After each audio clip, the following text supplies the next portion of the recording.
Today I'm going to talk about phonological awareness, why it's important, why it's an indicator for success, the parts of phonological awareness, and how you can teach them. Phonological awareness is a large predictor on whether a child will perform well in reading and writing.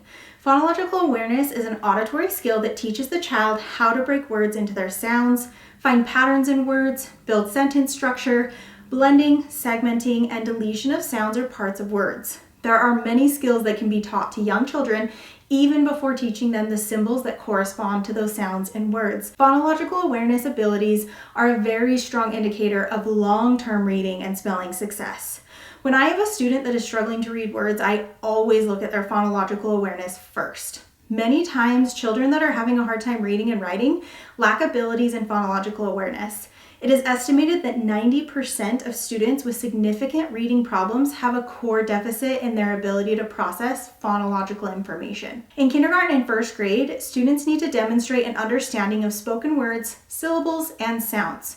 Without the ability, students will struggle to read and write. Phonological awareness can be broken up into 4 parts: word awareness, syllable awareness, onset rhyme awareness, and phonemic awareness. Each part is broken into skills that students need to have mastered by the end of 3rd grade.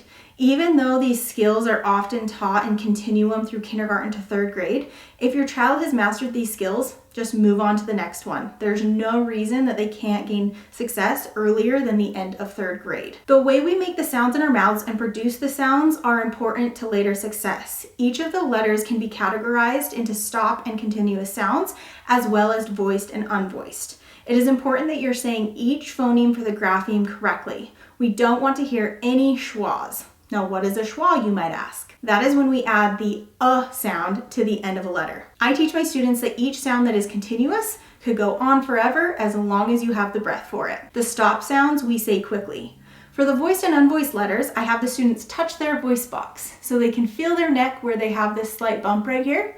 And when it vibrates, that is a voice sound, and when it doesn't vibrate, that's an unvoiced sound. I'm going to talk about the continuous sounds, and I'm going to make each sound so that you can make sure that you are saying each sound correctly. Now, this can differ based on your dialect, so if you say it a little bit differently, that's okay, just as long as you are consistent with it. So we're going to talk about continuous sounds. We have the letters F, L, M, N, R, S, V, Z, A, E, I, O, U. With our vowels, A, E, I, O, U, for their short and long sound, they're always going to go on forever. They're always going to be continuous sounds. The short sounds, however, when you're teaching a child to read, are going to be the easiest to teach in the beginning, just because long vowel sounds have so many different spellings. So make sure that when you are teaching your child to read, that you're starting with short vowel sounds. All right, so I'm going to start with the sounds for all of those letters. F, L, M, N, S, V, Z, A, E, I, Now these continuous sounds, I could go on forever, right? Like I could keep making that sound. Now stop sounds, this is where you're going to hear the sound that can be added at the end of the letter, but that is not how we want to be saying our sounds. So we have the letters B, D, G, H, J, K, P, T, W, Y, C, X, and Q. So I'm going to show you, this is what most kids will do, or we even do as adults sometimes when we're trying to do the sound, is we might go buh, buh, and our jaw drops. So I really try to tell my students that there's going to be times where your jaw drops, but it's not going to have an sound. So the b sound, b, b, b. My jaw does not need to drop. So I'm going to do each stop sound so you can hear what that sounds like. B, d, g, h, j, k, p, t, w, y, k, x, qu. Now with these letters, I have now grouped them into voiced and unvoiced. So I'm going to have repeating letters, but the reason that it's important is because you have to talk about what your mouth is doing when you're making those sounds. Is your voice box on? Is your voice box off? Can the sound go on forever? Can it stop? So for voiced sounds, this is when your voice box is vibrating. It's really more important that they understand it with the unvoiced, just because they'll want to add a sound. Like they might go huh. It's not huh, it's huh. and my voice box does not vibrate. So when we're doing our sounds, I'll often tell them to put their hand here and we'll discuss, is it a voice sound? Is it an unvoiced sound? Is it a stop sound? Can it go on forever? So it's a continuous, and we talk about those things as well as what are my lips doing? What are my teeth doing? What's my tongue doing? What's my jaw doing? All of these are very good questions to ask your child as you're talking about sounds. And just remember that phonological awareness is completely auditory, so I'm not showing them letters. We're just simply talking about sounds. So you can start this very, very early on, and you can talk about the sounds with your child. So for voiced sounds, my voice box will vibrate. So I have the letters L, M, N, R, V, W, Y, Z, A, E, I, O, U, B, D, G, J, and Q. So if I was to touch my voice box and say these sounds, it's going to vibrate. O, M, N, V, W, Y, Z, A, E, A, B, D, G, J, Q. So as you can see, that's vibrating. And then we have unvoiced sounds, which is when my voice box will not vibrate. So those are the letters F, S, H, K, C, P, T, and X. So for example, if you put your put your hand back on your voice box and you say these sounds,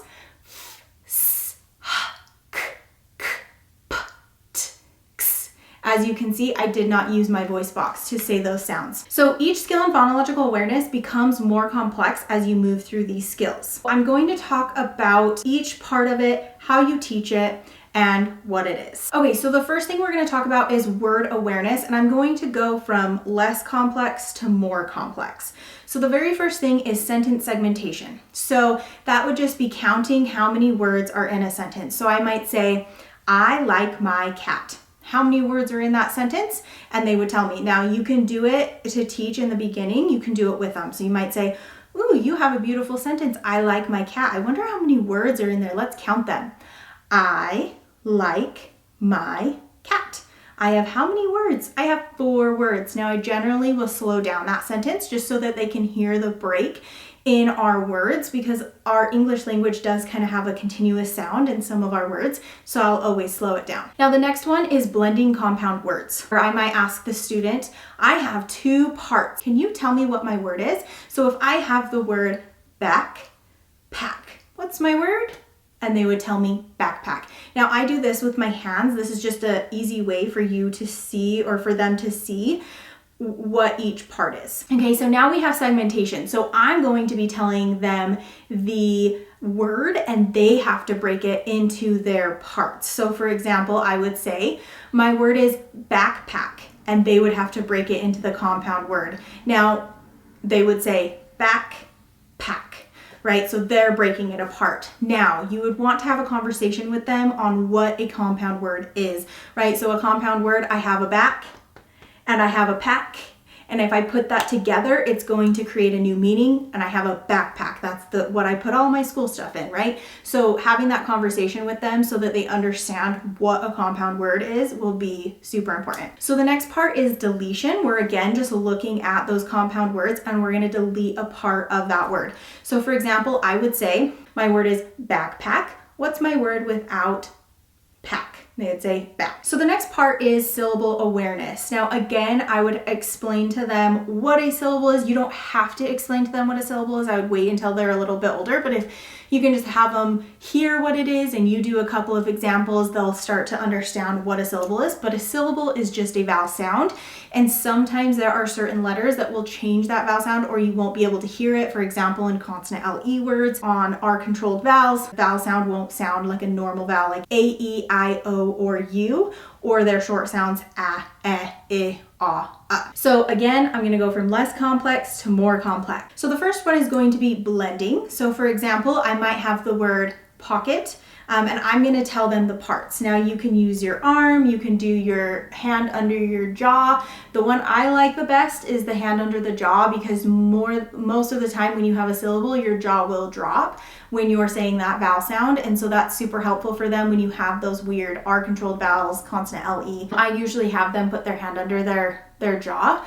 but you can also tap your arm, you can clap them, you can tap them with your fingers, however you would like to do that. You can use blocks and slide them across to do the blending. But for example, for blending, I would say, okay, my parts are pocket. What's my word? And they would say pocket. Now for segmentation, I'm going to give them the word and then they're going to break it apart. So I'd say, my word is pocket. Can you break it into its syllables? And they would say pocket. So now we have deletion. So I have my hands out like this and I would say, okay, I'm going to delete a syllable in my word. So if I have the word pocket and I take away et, what is left? And they would say pock. Or you can say I have pocket, I take away pock, what is left? And they would say et. Next, we're going to talk about onset and rhyme. Now, onset just means beginning sound, and rhyme is just that rhyming part or that word family part that can have that rhyme. So again, less complex to more complex. So first I have rhyme recognition. So I might ask them, do these two words rhyme? Hat, mat. And they could tell me yes, or they could tell me no. Now, one thing that I do for kids when I'm first teaching them rhyming is I'll say, okay, do these two words rhyme? Let's see. And I go mat, at. So I say that rhyme part, hat, at. And if that part at is the same, then it rhymes. So we'll do hat, at, bat, at, they both rhyme. Now, one thing that they do get confused about is when you are talking with, like, let's say we have the word get and we have the word bat. They both end in that t sound and that gets them confused. So make sure that they're focusing on that vowel sound as well. So get, et, bat, at. So they really have to think about that vowel sound. The next one is rhyme generation. So I might say, I have the word bat. Can you think of a word that rhymes with bat? Again, you could do bat, at, so that they have to think, oh yeah, my rhyme is at. What's a word that rhymes with bat? They could tell you hat. The next one is categorization. So I would give them 3 words, one of which is not going to rhyme. So I might say, my words, can you tell me which word does not rhyme? Bat, hat, men. And they're going to tell me men. Now the next one is going to be blending. I'm going to be telling them the parts of the word, so the onset, which is beginning sound, and the rhyme, and then they're going to put it back together for the word. My parts are g, et. What's my word? And they would say get. Next one is segmentation. So you're going to be telling them the word and they're going to break it up into its parts. So I would say the word is get. Can you break it into its onset and rhyme? And they would say g, et. And the very last one is deletion. This is the most complex. So you might have a word like bet, and I would say, okay, my word is bet. If I take away b, what's left? They would say et. Or I can say, I have the word bet. If I take away et, what's left? And they would say b. All right, the very last one we're going to talk about is phonemic awareness. Phonemic awareness is the most important piece to learning to read and write. But the first one is isolation or beginning sound. So beginning sound is going to be the easiest one for them to do. So I might say my word is bat. What is that beginning sound you hear in bat? And they would say b. Now next is going to be ending sound. Ending sound is going to be the next easiest. So I would say, okay, the word is bat. What is that last sound you hear in bat? And they would tell me t. Now the hardest one is going to be middle sound. So I would tell them, I have the word bat. Can you tell me the middle sound in bat? And I generally will emphasize that middle sound just in the beginning so that they can hear it. So bat. What is it? Ah. Next, we're going to do identification. So I give them a couple of words and we're looking at beginning sound. So I might say, okay, I want you to listen. Which word does not have the same beginning sound? Map, men, car. They would tell me car. So now we're going to talk about identification. I'd be asking them which word has the same beginning sound as cat. Map, car, bid. And they would say car, because car and cat have the same beginning sound. Now we're going to talk about categorization. I'm going to give them 3 words and they have to tell me which word does not belong. So again, we are looking at the beginning sound. So I would say, which word does not have the same beginning sound? And you would say map, man, house, right? And obviously house does not have the same sound, so that's what they would say. Now these are the most important pieces right here, which are blending and segmenting. So when I'm blending and segmenting sounds, I always do blending first and then have the child do segmenting. So for example, for blending, I would say, I'm going to tell you some sounds. I want you to put them back together and tell me the word. The sounds are b, I, g. What's the word? And they tell me big. Now with this, like I said, you might have to help them with it and kind of help them through it, like big. The word is big. What's the word? So that they get what we're trying to do. The next one is segmenting. So I'm going to tell them a word and then they're going to segment it. So as a teacher, you would say the word is big. Can you tell me the sounds in big? And I usually will have them say the word because if they say it, it helps them to hear it. So I would have them say big, tell me the sounds, b, I, g. Now the very last one is deletion, and this one is really hard for students, but once they get really good at deletion with like Onset and Rime and things like that, they can start to do this. So you're going to be using words that have blends in them, and blends are just two consonants that stick together. They still say their individual sounds, but we will usually blend them together. So for example, in the word stop, the S and the T is a blend. So I might say, all right, my word is stop. If I got rid of the s, what would my word be? And they would tell me top. So you can practice these skills with your child with as much or as little support as they need. In the beginning, they may need your help in finding the answers to these questions. It would be helpful to do them together until they get a hang of it. This is something that can be done while driving in a car, playing, or waiting to be seated at a restaurant, etc. The order in which these skills are taught need to be systematic. If your child is struggling to read, I would check their phonological awareness abilities by doing all of those skills that I just talked about. Like I said, I went from less complex to more complex. So when you're looking at those skills, just do a couple with them and see where they're at. And if there's a couple of them that they're not able to do, that is what I would practice with them. And the best thing is, like I said, it is an auditory skill. So you can do it anytime, anywhere, and it will literally take less than 30 seconds and it will make leaps and bounds in their abilities to learn to read and to write. I hope this information was helpful and we'll see you next time.